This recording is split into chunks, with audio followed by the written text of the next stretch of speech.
Silencio en la sala. El martillo del juez resonó en el tribunal, pero los gritos de dos niños de 8 años cortaron el aire como cuchillas. Carlos y Diego Mendoza se levantaron de sus asientos en la primera fila con los puños cerrados y las voces temblorosas de indignación. «Mi madre no es una criminal», gritó Carlos con los ojos brillantes por las lágrimas contenidas. «Trabaja más que nadie en esta sala. Está mintiendo sobre ella», añadió Diego señalando directamente al fiscal. «Nunca le ha robado nada a nadie». Patricia Mendoza, de 32 años, tiró de sus hijos gemelos para que volvieran a sus asientos con el rostro enrojecido por la vergüenza y la desesperación. Nunca imaginó que su vida se derrumbaría tan rápidamente. Despedida por una falsa acusación de robo, ahora se enfrentaba a un proceso que podría separar a su familia para siempre. El juez Ricardo Vega observaba la escena desde lo alto de su estrado, ajustándose las gafas con manos que temblaban imperceptiblemente. Algo en esos rostros infantiles le perturbaba de forma inexplicable. Los ojos de los niños, la forma de su mentón obstinado, la forma en que defendían a su madre con una lealtad feroz. «Orden en la sala», repitió él, pero su voz sonó más débil de lo que pretendía. «Los niños deben permanecer en silencio. No saben quedarse quietos cuando ven una injusticia», murmuró Patricia abrazando a sus hijos. «Les he enseñado a luchar por lo que es correcto». El fiscal Andrés Soto sonrió con arrogancia.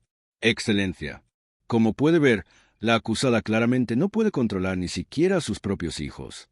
Esto solo refuerza nuestro argumento sobre su inadecuación como madre». La galería murmuró. Los periodistas garabatearon furiosamente en sus blocs de notas. La acusación era grave. Patricia supuestamente había robado $5,000 de la cuenta de una anciana cliente para la que trabajaba como cuidadora a domicilio. Carlos le susurró a Diego: «Está mintiendo. Mamá nunca haría eso». «Lo sé», respondió Diego en voz baja. «Pero, ¿por qué ese juez sigue mirándonos de esa manera tan extraña?» Patricia también lo notó. Durante toda la mañana, el juez Vega había desviado la mirada varias veces hacia sus hijos con una expresión extraña en el rostro, como si reconociera algo que prefería no ver. El abogado defensor, un hombre cansado llamado doctor Fernando Cruz, hojeaba los papeles con movimientos nerviosos. Era un caso pro bono que había aceptado por presión de la Iglesia, pero se enfrentaba a una fiscalía decidida a dar ejemplo. «Señoras y señores de jurado», continuó Soto, «las pruebas son claras. La acusada tenía acceso total a la cuenta de la víctima. El dinero desapareció durante el periodo en el que solo él prestaba servicios en la residencia». Patricia apretó los dientes. La verdad era muy diferente. Pero, ¿cómo demostrar que la propia familia de la anciana había manipulado los registros bancarios para encubrir sus acciones? Durante el primer descanso, en el pasillo del tribunal, Carlos tiró de la manga de su madre.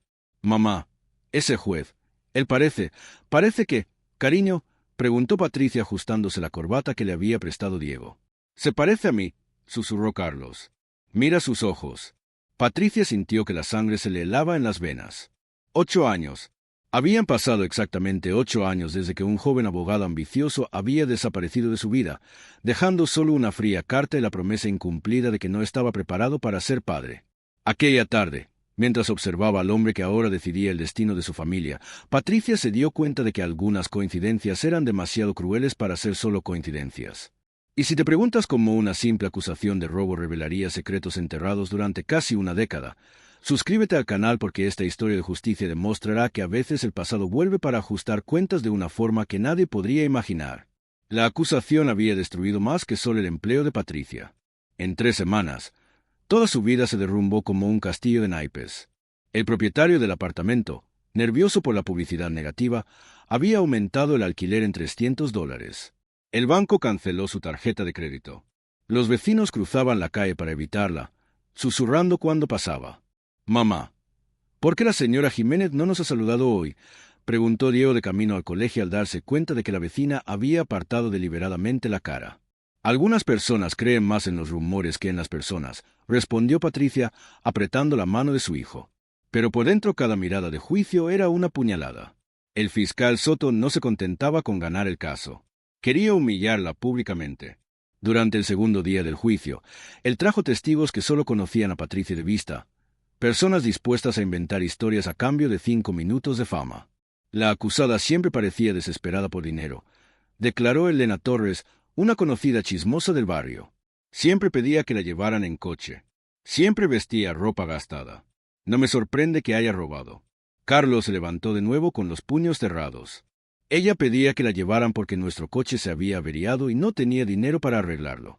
Eso no la convierte en ladrona. Soto sonrió fríamente. Su señoría, como puede ver, estos niños son emocionalmente inestables. Su madre los manipula claramente en contra de cualquier autoridad. El juez Vega y observaba todo con creciente incomodidad. Cada vez que los niños hablaban, algo se le revolvió en el pecho. La forma en que defendían a Patricia, la lealtad feroz, la forma en que Carlos inclinaba la cabeza cuando estaba enojado, exactamente como él mismo lo hacía a los 8 años. Durante el descanso, Patricia fue al baño y se encontró a Soto esperando fuera, bloqueándole el paso. «Puedes facilitarnos las cosas a todos», dijo él en voz baja y amenazante. «Declárate culpable. Acepta 5 años de libertad condicional y me aseguraré de que tus hijos se queden con una familia decente». Patricia lo miró sin pestañear. Una familia decente, una familia blanca, estable, que pueda darles oportunidades reales. Continuó Soto ajustándose la corbata. «Seamos sinceros. Patricia, ¿qué futuro puedes ofrecerles? Eres una madre soltera, sin trabajo, sin estudios superiores. ¿Se merecen algo mejor? ¿Mejor que el amor incondicional?», preguntó Patricia con una voz peligrosamente tranquila. «Mejor que una madre que tiene 3 trabajos para mantenerlos vestidos y alimentados. Mejor que alguien que les ha enseñado que la dignidad no se compra». Soto se rió. «La dignidad no paga las facturas de la universidad». Esa noche, en su pequeño apartamento, Patricia se quedó despierta hasta tarde con un ordenador portátil prestado de la biblioteca. Mientras los niños dormían en la habitación de al lado, ella buscaba registros públicos, historiales bancarios disponibles en línea. Cualquier cosa que pudiera revelar la verdad sobre la familia Romero, los codiciosos nietos de la anciana Carmen Romero, cuyo dinero había desaparecido. Había algo extraño en los depósitos bancarios. Transferencias realizadas los fines de semana, cuando Patricia ni siquiera estaba trabajando, retiradas en cajeros automáticos lejanos, en horarios en los que se había demostrado que estaba con los niños. «Mamá», preguntó Carlos apareciendo en la puerta y frotándose los ojos, «¿por qué no estás durmiendo?» «Solo estoy ocupándome de algunas cosas. Cariño, vuelve a la cama». «¿Nos vas a dejar?», preguntó Diego apareciendo detrás de su hermano. Patricia cerró el portátil y lo sentó a los dos en su regazo. «Nunca. Vosotros sois la razón por la que lucho. Nunca dejaré que nadie nos separe». Pero a la mañana siguiente estalló una nueva bomba. El periódico local publicó una noticia en primera plana. Cuidadora acusada de robo tenía antecedentes de problemas financieros. El reportaje detallaba cada cuenta atrasada, cada dificultad que Patricia había enfrentado en los últimos años. «¿Cómo consiguieron esa información?», murmuró leyendo sobre sus dificultades más íntimas expuestas ante toda la ciudad de ella. En la escuela, Carlos llegó a casa con el uniforme roto y un ojo morado. «Luis Herrera dijo que eres una ladrona», explicó secándose la nariz sangrante.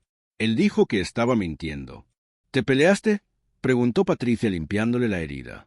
«Defendí a mi familia», corrigió Carlos con el mentón levantado con orgullo obstinado. Diego asintió enérgicamente y yo le ayudé.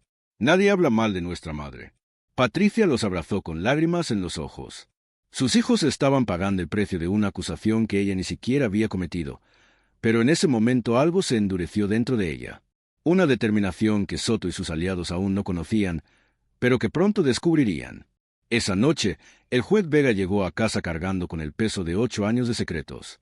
Había abandonado a Patricia embarazada, alegando que su carrera política no sobreviviría al escándalo. Ahora, al ver a sus propios hijos defendiendo una madre a la que la había traicionado, la ironía era demasiado cruel como para ignorarla. Cada palabra que Soto usaba contra Patricia, madre inadecuada, influencia negativa, futuro limitado, se hacía eco de las mismas excusas que Vega había usado para justificar su propia cobardía años atrás. Cada palabra de valentía que salía de la boca de los niños era una acusación silenciosa contra el hombre que debería haber sido su padre, pero que había elegido ser solo otra cara más del sistema que los oprimía. Y mientras Soto planeaba su próximo ataque y Patricia desenterraba secretos ocultos, ninguno de los dos sospechaba que el verdadero secreto estaba sentado allí mismo en el estrado del juez usando una toga para ocultar la vergüenza de toda una vida. Patricia no durmió esa noche.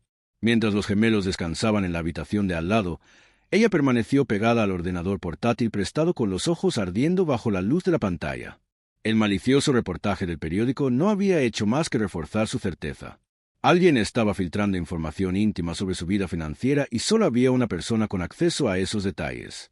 A la mañana siguiente, mientras preparaba el desayuno con los últimos huevos de la nevera, Patricia hizo una llamada que lo cambiaría todo. Bufete de Abogados García y Asociados, respondió una voz profesional. Necesito hablar con la doctora Ana García. Es sobre el caso Mendoza. 5 minutos más tarde, Patricia estaba hablando con la abogada más temida de la ciudad en lo que respecta a casos de discriminación racial. Ana García había crecido en el mismo barrio que Patricia, pero se había ganado Harvard y una reputación de acero. Patricia, Dios mío, ¿cuánto tiempo? He oído lo que te ha pasado en las noticias, dijo Ana con una mezcla de cariño e indignación en la voz. ¿De verdad crees que fue una trampa? No lo creo. Ana, lo sé. Y tengo una sospecha de quién está detrás de todo esto. Ana hizo una pausa. Te escucho. Miguel Romero, el nieto de la señora Carmen, tenía acceso a sus contraseñas bancarias y sabía exactamente cuándo trabajaba yo en la casa. Siempre me miraba con repugnancia, como si yo fuera una amenaza por el simple hecho de existir. Interesante, murmuró Ana. ¿Tienes alguna prueba? Patricia respiró hondo. Todavía no, pero la conseguiré. Mientras tanto, en la oficina del fiscal Soto, la arrogancia alcanzaba niveles estratosféricos. Se jactaba ante sus asistentes de cómo estaba, limpiando la ciudad al procesar a Patricia. Casos como este son demasiado fáciles. Se reía ajustándose la costosa corbata. Un jurado ve a una madre soltera negra acusada de robar a una anciana blanca. Condena segura. Es casi matemático. Lo que Soto no sabía era que su conversación estaba siendo grabada por un investigador privado contratado por Ana García, un hombre llamado Rubén Silva, especialista en sacar a la luz la corrupción en el sistema judicial.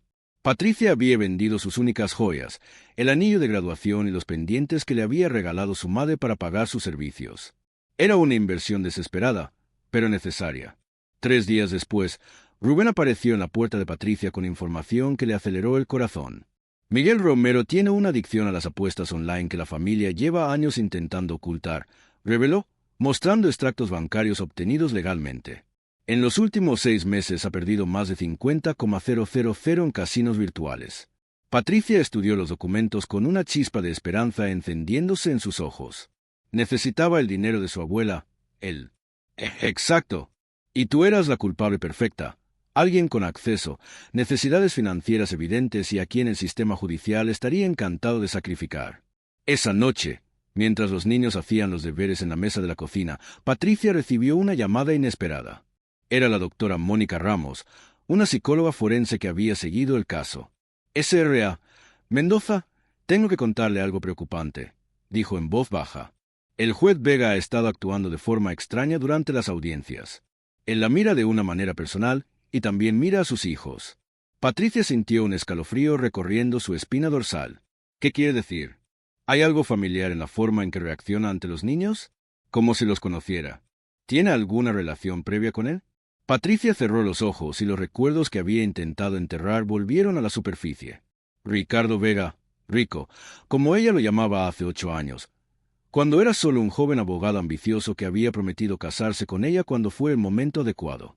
Doctora Ramos, susurró Patricia, necesito que investigue los antecedentes del juez, concretamente sobre hace 8 años. En la escuela, Carlos y Diego se enfrentaban a una guerra diaria. Otros alumnos los provocaban llamando ladrona a su madre. Pero en lugar de rendirse, los gemelos desarrollaron su propia estrategia. Comenzaron a hacer preguntas incómodas sobre las familias de sus provocadores. ¿Tu padre realmente trabaja en ese banco o solo miente sobre su salario?, le preguntó Carlos a un matón después de una sesión de acoso. Porque mi madre dice que las personas honestas no necesitan mentir sobre lo que hacen para ganarse la vida. Mientras tanto, Patricia descubrió algo inquietante en los registros médicos de la señora Carmen Romero. La anciana padecía de mente incipiente, algo que la familia había ocultado al tribunal. Eso significaba que no tenía capacidad legal para realizar transferencias bancarias por sí misma. Alguien más había autorizado los retiros. Ana García sonrió cuando Patricia le mostró los documentos. Ahora estamos llegando a alguna parte, pero necesitamos más. Necesitamos algo que destruya por completo su credibilidad. Fue entonces cuando Patricia recordó algo crucial. Durante sus últimos días trabajando en la casa de los Romero, Miguel había hecho una llamada telefónica que ella había escuchado por casualidad, una conversación sobre resolver el problema de la cuidadora, que en ese momento no tenía sentido, pero que ahora cobraba un significado siniestro. ¿Grabaste algo?, preguntó Ana esperanzada. Patricia asintió con la cabeza, pero luego se detuvo. No grabé nada, pero mi teléfono se estaba cargando en el enchufe que estaba justo al lado y tenía una aplicación de grabación automática de llamadas que utilizaba para grabar instrucciones de trabajo. Ana se inclinó hacia adelante con los ojos brillantes. Dime que todavía tienes ese teléfono. Patricia sonrió por primera vez en semanas. Lo tengo guardado en casa. Nunca borré nada porque tenía miedo de perder información importante del trabajo. Mientras Patricia veía por fin una luz al final del túnel, el juez Vega se enfrentaba a sus propios demonios. Cada noche regresaba a casa cargando con el peso de 8 años de cobardía. Había reconocido a Patricia en el momento en que ella entró en el tribunal y los niños eran imposibles de ignorar. Aquel jueves, cuando Carlos tuvo otra pelea en el colegio y llegó a casa con la camisa rota, Patricia tomó una decisión que sorprendería a todos. En lugar de aconsejarle que bajara la cabeza y evitara problemas, se arrodilló frente a él y le dijo algo que cambiaría el rumbo de todo. Hijo, ha llegado el momento de demostrarle a esta ciudad de que estamos hechos. Pero no vamos a gritar, vamos a demostrarlo. Y cuando terminemos, recordarán para siempre que subestimaron a la familia equivocada. Carlos y Diego intercambiaron miradas viendo algo nuevo en el rostro de su madre. Ya no era solo resistencia o supervivencia, era la mirada de alguien que había dejado de defenderse y había comenzado a atacar.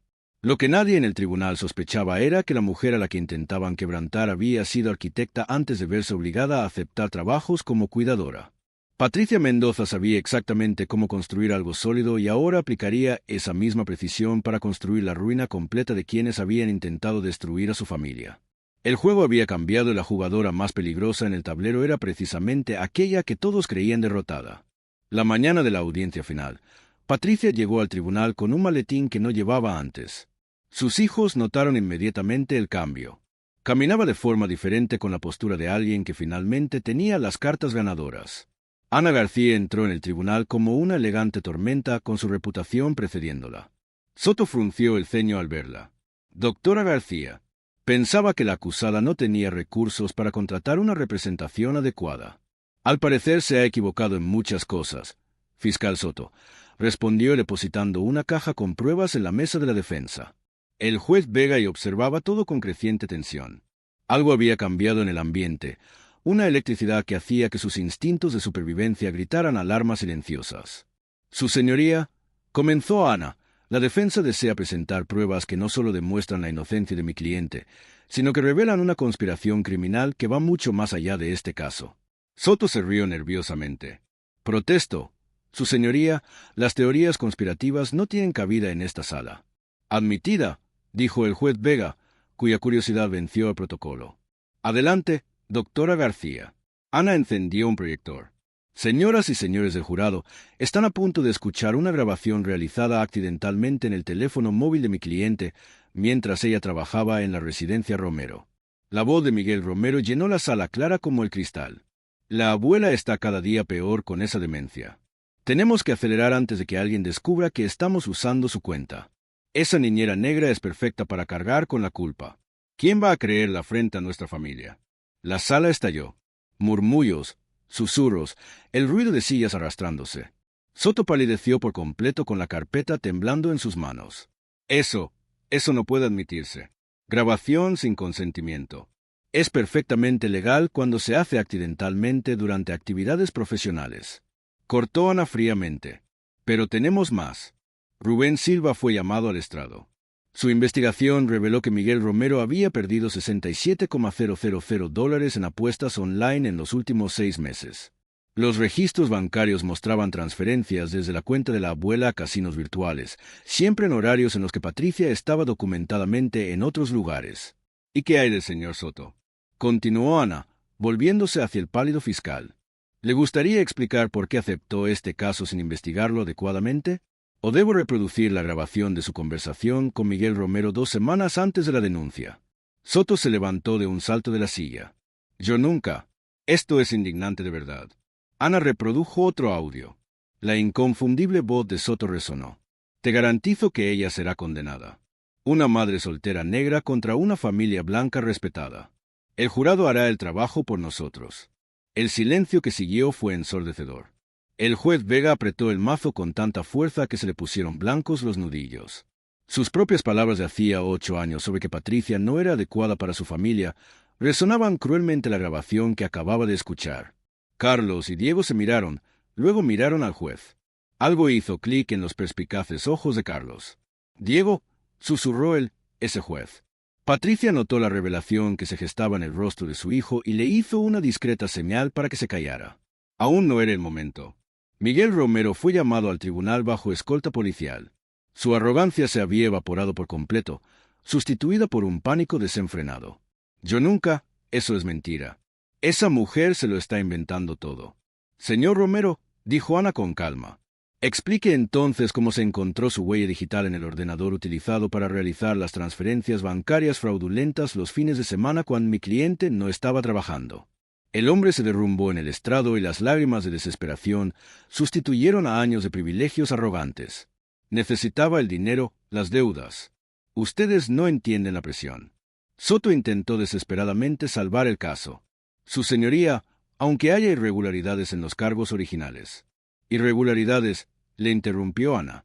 «Señor Soto, usted no solo procesó a una mujer inocente, sino que lo hizo sabiendo que era inocente. Eso no son irregularidades, eso es persecución racial sistemática». El jurado estaba visiblemente conmocionado. Algunos miembros sacudían la cabeza con indignación. Una anciana en la primera fila se secaba las lágrimas mirando a Patricia con admiración. El juez Vega se levantó lentamente. Su carrera, su reputación, todo se derrumbaba a su alrededor. Pero peor aún era la creciente sensación de que estaba a punto de enfrentarse a sus propios demonios.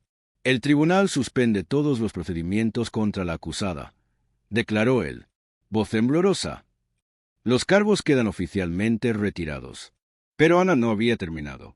«Su señoría, mi clienta ha sufrido 3 meses de humillación pública, la pérdida de su empleo y la amenaza de perder a sus hijos. Vamos a presentar una demanda por difamación, acoso racial y negligencia procesal».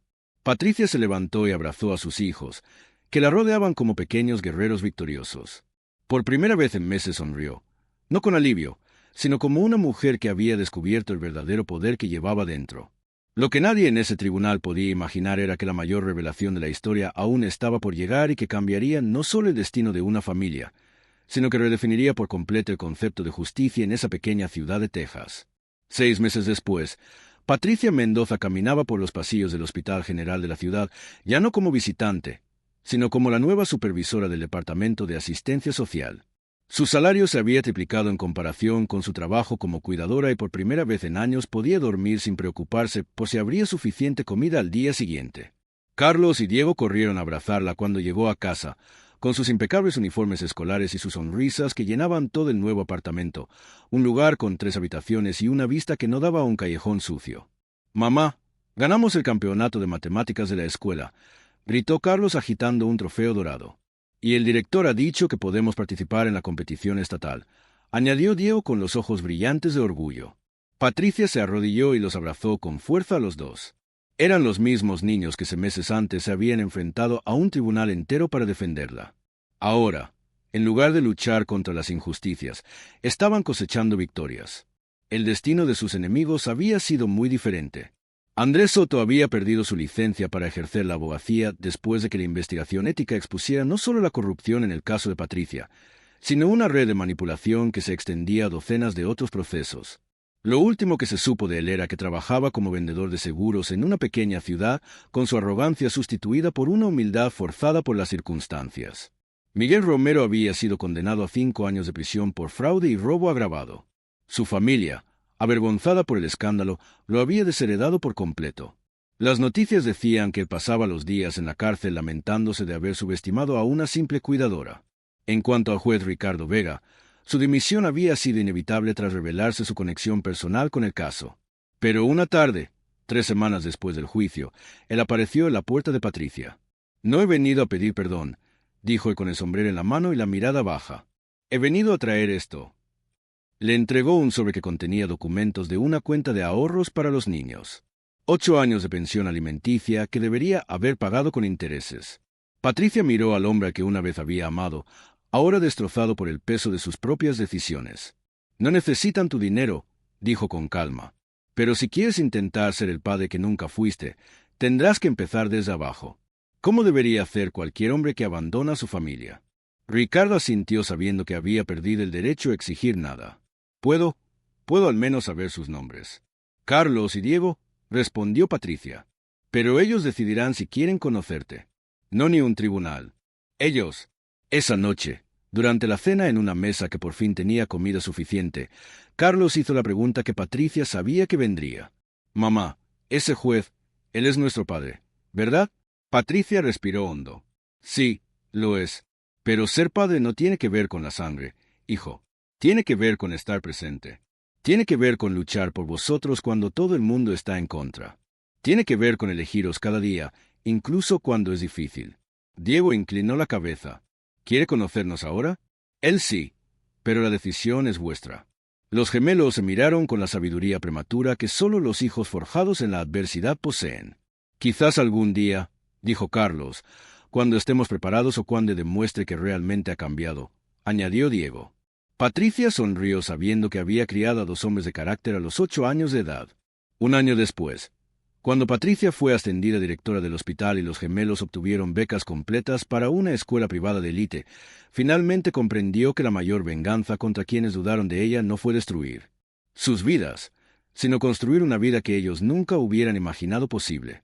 Hoy, cuando se enfrenta a personas que subestiman sus capacidades, Patricia simplemente sonríe y recuerda, el mundo intentó quebrarme porque pensaba que era frágil.